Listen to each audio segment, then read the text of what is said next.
am Amber, and I've got quite the story to share with you all. This is all about how I decided to serve some cold, well-deserved revenge on my husband George and his not-so-lovely family.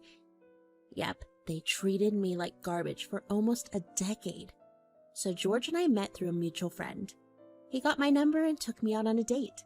Nothing too fancy, just a couple of 24-year-olds trying to make it in the world. I was a video producer, and George was working with disabled kids, making it all sound so heartwarming. Within 2 short years of dating, we tied the knot.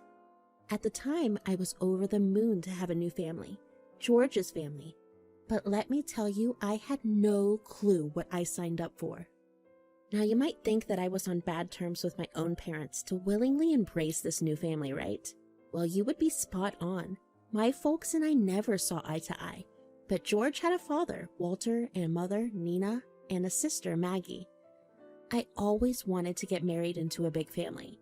In the beginning, I was so excited to have a brand new family to call my own. Little did I know just how much of a headache that would be. First off, my noble mission was to build a solid relationship with Maggie, my sister-in-law, but it miserably failed. She was very mean to me. Now let me tell you about the relationship I had with my mother-in-law, Nina, and father-in-law, Walter. They weren't exactly the warmest people either. Nina and Walter lived just down the street from us. And Maggie, well, she had not ventured far from the nest just yet. So they were practically our next-door neighbors, and we thought we would have the perfect opportunity to bond and be the happy family I dreamed of. But what actually happened was a series of letdowns. Nina seemed like she could not care less about having a new member in the family, and Walter was practically invisible. We would often go to visit them, George leading the way, and I'd tag along with hopes, but they never really cared about me. "George, it's wonderful to have you down the road and visiting us every weekend, but do you really need to bring Amber here all the time? You know she is your wife, but she doesn't have to be here every single day." "Yeah, Amber. Don't you have any friends of your own to hang out with?" "Oh, right. You don't." "Come on, guys. Cut her some slack. She's trying to be a part of our family, which is more than we can say for some of us." "Well, maybe she's so desperate because she does not have much of a family herself. I mean, you know, she's got her own family issues, right? We all know you are hungry for attention, Amber." "Look, I understand you may need time alone as a family, but I am here to support George and build a relationship with all of you. I'm part of this family, believe it or not." You know, looking back, those initial years of my marriage were no cakewalk. At first, I felt like an intruder in my own family, with Nina and Maggie making it quite clear that I was an unwelcome addition. But I'm not one to back down easily. It was tough, I will not lie, but I persevered. Eventually, I learned not to let their coldness affect me. I stopped caring about how they saw me and decided to focus on my own life. After all, I had bigger plans than letting negativity bring me down. And then the most beautiful thing happened. I found out I was pregnant. I will never forget that moment when I shared the news with George. His face lit up with happiness, and I could see the love in his eyes. George used to be a different person back then. It was a turning point for us. We decided to give his family the big news. "Hey, Mom, Dad, and Maggie, we've got some amazing news to share." "Well, what is it, George? Let us hear it." "I'm pregnant. We're gonna have a baby." "Well, George, maybe you should have thought about how we felt before making this big decision." "Wow, Amber. So now you're trying to secure your place here with a baby? Smart move." "This family has been just fine without you. Don't expect us to suddenly change because of your pregnancy. Things will stay the same way they were." "I hope this baby has a thick skin, Amber. They're gonna need it around here." George kept saying sorry for his family's behavior. He told me his family never liked any of his exes and that they could be a bunch of judgmental folks. He was optimistic that things would improve once the baby arrived.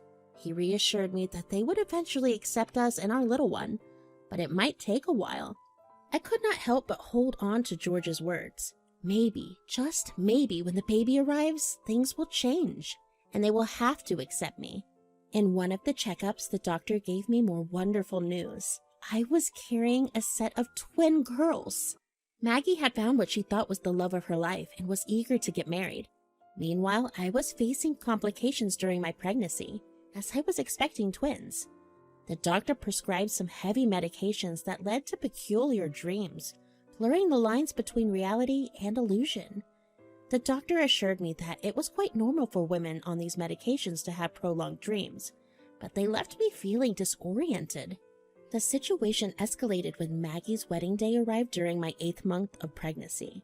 George was swamped with preparations and hardly at home, so it was Nina who offered to drive me to the wedding. I had already gotten dressed and was anxiously awaiting in my room. I could hear footsteps approaching, and I assumed it was Nina coming to pick me up. Just as I was about to head out, the unthinkable happened. Nina, my mother-in-law, abruptly shut the door of my room in my face and locked it. I could not believe it. She did not want me to attend Maggie's wedding. "Nina, I saw you lock the door. Open it, please." "No one wants you there, Amber. You are better off here." "Nina, please. I am family too. You can't just lock me in here." "You have caused enough problems already. Just stay in your room and don't spoil the day for everyone else." "I will let George know about this." "Don't worry. I have it all handled." I tried George's number repeatedly, but there was no answer. He must have been helping out at Maggie's wedding. It hit me hard that moment when I realized that George's family would never truly accept me. I could not help it. The tears started to flow. Overwhelmed, I retreated to our bedroom and decided to take a long nap. The medication I was on had a drowsy side effect, and the emotional exhaustion only added to my fatigue. When I woke up, I was startled to find George sitting right beside me. I had not heard him come in. He looked concerned. "Amber, I'm really disappointed in you. It was Maggie's wedding and you should have attended, at least for a little while." "George, you don't understand. Your mom locked me in here. She did not want me there." "Come on, Amber. Don't make up stories. Mom told me she came to pick you up and you changed your mind, saying you wanted to sleep." "George, that's not true. She locked me in, and when you came back, she must have unlocked it." "Amber, you're taking quite a few medications because of the pregnancy. Maybe you don't remember things correctly." "George, I know what I saw, and I know how they treat me. You need to believe me." "Amber, I find it quite hard to believe that Mom would do something like that. She has her quirks, but she would not lock you in." "George, I promise you, it happened. I even tried calling you, but you didn't pick up. I felt so alone." "I'm really sorry I missed your calls. I was helping with your wedding arrangements and lost track of time, but that does not prove anything." "George, it is your mom's word against mine. You have to pick a side." "I'm really sorry, Amber, but considering the circumstances and the medications you're on, I have to trust my mom's side of the story. It is the logical thing to do." That was the day that marked the beginning of a wedge between George and me. After the birth of our twin girls, Kylie and Cora, I had hoped things would change, but they didn't. It was like his family's negative influence on him had driven a deep rift between us. I was heartbroken and desperately wanted to win George back, but it felt like he was already gone. He hardly helped me with the babies and did not seem to be fond of them at all. It was as if he had transformed into a completely different person. Our relationship had deteriorated, and I felt like a single parent, struggling to care for our children while he distanced himself. The love and support I had hoped from him seemed to have disappeared entirely. I also remember this one time when Nina came and tried to make our relationship worse. "You remember that childhood friend of yours, George? The one who married that girl whose dad owns a travel company? They are traveling the world now. I told you that you settled down way too early." "Well, I wanted to, Mom. At the time, it felt right." "And now it doesn't, right? That's why I tell you that mothers always know best. Now I can see the regret on your face." "Yeah, whatever." "And taking care of these twins must be hard.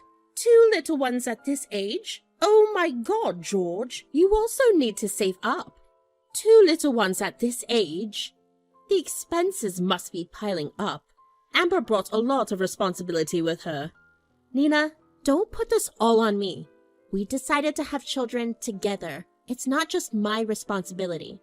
Your wife here is going to turn you into an old man with all these responsibilities. Time went by, and our twins were approaching their 3rd birthday. But by then, it felt like our relationship had flatlined. I began to question if there was any love left for George in my heart. He had transformed so drastically over the years, and not for the better. The signs of his selfishness were hard to ignore. It seemed like he consistently placed his needs and desires above those of our family. There were times when he prioritized his parents even when we needed him the most. For instance, he would cancel plans with us to rush to his parents' aid, often missing out on important moments with our twins. He missed the baby's 2nd birthday dinner that I cooked just to go have dinner at Maggie and her husband's place. Our children needed their father, but it appeared that he was more interested in himself now. It was very clear that he was regretting this whole thing. He worked with kids whose family had abandoned them, and yet he was abandoning his own family? The entire family dynamic took an unexpected turn when Maggie separated from her husband and returned to live in Walter and Nina's house. Maggie dear, what happened? I know your guy cheated on you, but is there something more you're hiding? It's a nightmare, Mom. He cheated on me, but no, there's nothing more to it. Seems like you can't trust people these days. I'm here for you no matter what. Yes, Maggie, if you need any help or someone to talk to, I'm here too. You can always come over anytime you want to. Amber, what do you know about relationships? You can't even keep your own family together. What do you mean? Your support? Ha! Your life is a mess. You can't even satisfy my brother. Have you ever noticed that? We've all been saying it, and George confides in us about his regrets about marrying you. And then you brought your 2 kids into this mess, adding even more responsibilities and chaos? What kind of life is this? Maggie, just stop it. Don't say anything more. Amber, it's clear to everyone that you've disrupted George's life. He used to be so ambitious and focused, and now look at him, stuck in a miserable marriage, burdened with children and you. Maggie, that is enough. Amber, it's not what you think, but we have to deal with our situation as it is now. Things can't be changed. It was hard for me to swallow the words that had come out of George's mouth, but it was not entirely unexpected. After that day, it felt like George became a bit more protective of Maggie. He was her brother and he had the right to. He used to spend most of his time at his parents' house, leaving me alone to care for our twins. It was as if I did not exist in his world anymore. Gradually, he started to choose his family over me. He would often pamper Maggie with expensive gifts, claiming she was going through a tough time and deserved special treatment. Little did he realize that he was depleting our hard-earned savings, which we had set aside for the twins' future. It seemed like he was using our money to keep Maggie happy. I remember a few instances when George gifted Maggie luxurious items, like designer handbags and expensive jewelry. It was frustrating to watch him squander our resources on someone who was not even appreciative, so I decided to confront him about it. George, we need to talk about our finances. You keep spending our hard-earned money on your sister Maggie. We have got the twins to take care of, and we need those savings.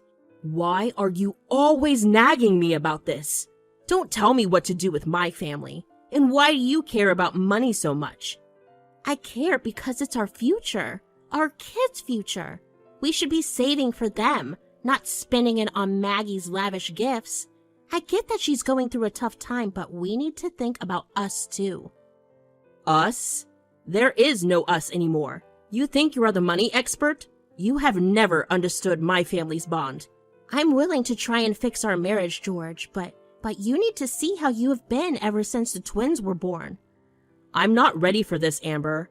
I need some time to figure things out on my own. Just leave me alone for a while. I had reached my breaking point.